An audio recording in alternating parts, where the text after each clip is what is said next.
Assalamualaikum dan salam sejahtera. Kumpulan kami akan membentangkan tentang teori etika dan peradaban. Saya Nur Ain Syamimi binti Azman yang bernombor metrik 10 DPM 20F 1005. Hai, Assalamualaikum warahmatullahi wabarakatuh. Nama saya Nur Amira Wahidah binti Suhaili. Nombor pendaftaran saya 10 DPM 20F 1006. Assalamualaikum warahmatullahi wabarakatuh. Nama saya Aiman Sarah binti Ridwan. Nombor metrik 10 DPM 20F 1092. Assalamualaikum dan selamat sejahtera. Saya Kadunisa binti Hamizi. Nombor metrik saya adalah 10 DPM 20F 1022. Teori moralitas sosial dalam bahasa Inggerisnya iaitu Social Morality Theory. Teori ini bersumber daripada pemikiran Thomas Hobbes tahun 1588 hingga 1629, Emil Durkheim tahun 1858 hingga 1917 dan juga Max Weber. Okey, teori ini menyatakan bahawa manusia itu hidup bermasyarakat. Kerana itu, moralitas sosial menjadi landasan dalam kehidupan. Teori ini juga menekankan bahawa segala peraturan, nilai, norma dan tata susila yang diwujudkan dalam sesebuah masyarakat itu adalah sesuatu yang dipersetujui bersama. Sebagai contohnya, masyarakat menerima nilai berdikari, hormat menghormati, kasih sayang, bekerjasama dan sebagainya. Hal ini akan menyebabkan kehidupan kita menjadi damai. Selain itu, masyarakat juga menolak nilai yang buruk seperti sikap tamak, zalim, membohong dan sebagainya. Dan ini menyebabkan terganggunya kesejahteraan hidup kita semua. Teori ini juga menekankan kepatuhan seseorang kepada undang-undang yang ditetapkan. Sesuatu tindakan yang baik ataupun buruk, patuh atau tidak patuh, bermoral atau tidak bermoral, jika selaras dengan norma atau undang sesuatu masyarakat perlu diikuti oleh setiap individu.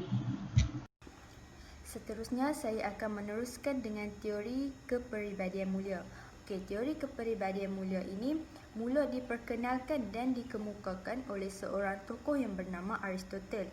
Okey, menurut Aristotle, teori kepribadian mulia ini boleh dimiliki oleh seseorang ataupun individu melalui latihan dan mengamalkan perkara tersebut selalu sehingga perkara tersebut menjadi satu tabiat ataupun kebiasaan dalam diri kita yang menyeronokkan dan menyenangkan. Selain itu juga, menurut teori kepribadian mulia ini, etika adalah berkaitan dengan kepribadian, sifat, perangai dan ciri watak yang mulia. Contohnya macam sifat jujur dan amanah dapat menjauhkan diri kita daripada sikap yang tidak baik dan mementingkan diri sendiri. Seterusnya, teori kepribadian mulia ini juga menyatakan bahawa setiap kepribadian mulia ini merupakan jalan tengah. Okey, jalan tengah ni maksud dia adalah sesuatu nilai yang kita amalkan itu adalah tidak berlebihan dan tidak berkurangan. Contohnya macam seseorang itu mengamalkan sikap berani dan dia hendaklah mengelakkan dirinya daripada perkara yang terlalu berbahaya, tetapi bukan semua perkara berbahaya. Akhir sekali, teori kepribadian mulia ini adalah teori yang menekankan cara-cara ideal untuk individu menjadi seorang insan yang mulia. Selain itu, terdapat juga teori teleologi. Teori ini mengatakan bahawa nilai betul atau salah bergantung kepada kesan sesuatu tindakan. Keputusan yang terakhir bergantung kepada perkara-perkara baik dan betul yang dilakukan, sama ada secara langsung ataupun secara tidak langsung. Ianya perbandingan antara baik dan buruk atau betul dan salah. Ini bermaksud bahawa sesuatu tindakan atau perbuatan mesti dilakukan sekiranya ia membawa lebih banyak kebaikan ataupun bertujuan membawa lebih banyak kebaikan daripada keburukan mengikut peraturan yang berkenaan. Teori teleologikal ini amat penting kan hasil kesan sesuatu tindakan. Teori teleologikal ini boleh dilihat daripada dua perspektif, iaitu utilitarianisme ataupun egoisme. Yang pertama adalah tentang teori utilitarianisme. Teori ini berkaitan dengan tindakan seseorang bagi memaksimalkan kebahagiaan ataupun keseronokan majoriti. Individu patut melakukan sesuatu tindakan yang menghasilkan kebaikan maksimum kepada semua orang atau membawa kebahagiaan yang maksimum kepada majoriti. Sesuatu perlakuan itu dianggap baik atau betul apabila mengikut kadar pertimbangan kebahagiaan yang dapat dimiliki oleh semua orang.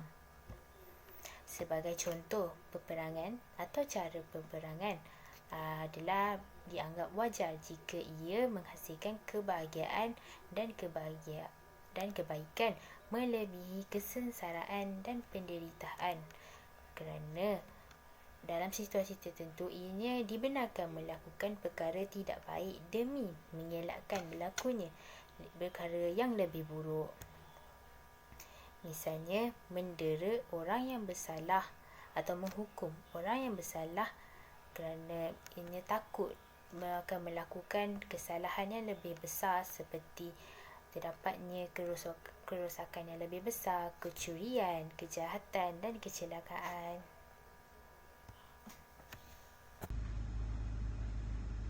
Seterusnya, saya akan meneruskan dengan teori egoisme. Teori egoisme ni adalah satu teori yang menyatakan bahawa sesuatu tindakan itu betul jika ianya membawa kepada diri kita sendiri, dan sesuatu itu buruk jika ia membawa kepada keburukan diri kita sendiri. Maksudnya, egoisme ni lebih kepada diri kita sendiri. Macam kita memikirkan sesuatu yang baik itu lebih kepada diri kita sendiri. Contohnya macam dalam hidup kita ini, kita mestilah jujur, ikhlas, amanah dalam melakukan sesuatu perkara dan tidak menyakitkan hati dan perasaan orang lain, kerana ia sudah menjadi satu kewajipan terhadap seseorang ataupun individu untuk melakukan perkara yang baik. Selain itu, kita juga dilarang untuk mencuri, iri hati dan sebagainya, kerana setiap agama melarang kita untuk tidak melakukan perkara tersebut. Jadi akhir sekali, teori egoisme ni lebih kepada diri kita sendiri. Hari ini saya akan menerangkan tentang teori deontologikal. Teori ini menolak apa yang diperakui oleh teori teleologikal. Menurut teori ini, akibat dan kesan sesuatu perlakuan adalah tidak dititik beratkan, tetapi apa yang teori ini menitik beratkan ialah sifat perlakuan atau ciri-ciri peraturan itu. Sesuatu perlakuan sama ada baik atau buruk, benar atau salah, adalah berdasarkan prinsip moral dan kewajipan moral yang bernilai intrinsik atau hakiki. Oleh itu, kita perlu memahami kewajipan dan peraturan moral yang sedia ada sebelum kita mula memilih sesuatu tindakan moral yang betul. Perlakuan kita dianggap bermoral jika mengikut kewajipan atau sebaliknya. Teori deontologi ini terbagi kepada dua, iaitu prinsip kewajipan dan prinsip eksistensialisme.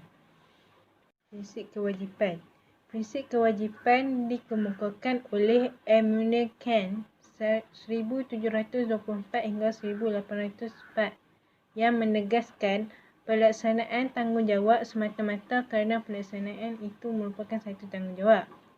Tanggungjawab merupakan satu nilai utama menentukan sama ada tindakan itu bermoral atau tidak. Ramai ahli kemoralan merumuskan tanggungjawab kemoralan berdasarkan keagamaan, tetapi terdapat tanggungjawab yang tidak berubah mengikut agama atau adat resam, misalnya tidak membunuh, tidak berzina atau tidak menipu dalam apa jua keadaan, merupakan peraturan universal. Menurutkan, sesuatu tindakan yang betul perlu selari dengan kemoralan universal. Maka kita tidak perlu membuat pertimbangan tentang kesan tindakan teori teleologikal sebelum kita membuat keputusan. Prinsip eksistensialisme. Prinsip eksistensialisme ini dia menegaskan bahawa nilai baik buruk mestilah berasaskan pilihan individu secara bebas. Menurut Sartre, tahun 1905 hingga 1980, Sartre ini dia merupakan seorang ahli falsafah Perancis. Dia berpendapat bahawa peraturan dan prinsip kemoralan adalah terlalu abstrak, subjektif dan berubah-ubah. Beliau juga menyatakan bahawa tidak ada satu set peraturan yang boleh digunakan oleh manusia untuk menentukan tindakan bermoral. Oleh itu, relativisme individu dianggap sebagai mutlak. Tindakan baik atau buruk adalah berasaskan kepada pilihan individu secara bebas. Individu akan bebas bertindak dan dialah yang bertanggungjawab terhadap tindakannya sendiri. Sebagai contoh, peperangan dan konflik antara ras adalah tanggungjawab manusia yang menimbulkan masalah-masalah tersebut. Maka manusia jugalah yang menyelesaikan masalah tersebut.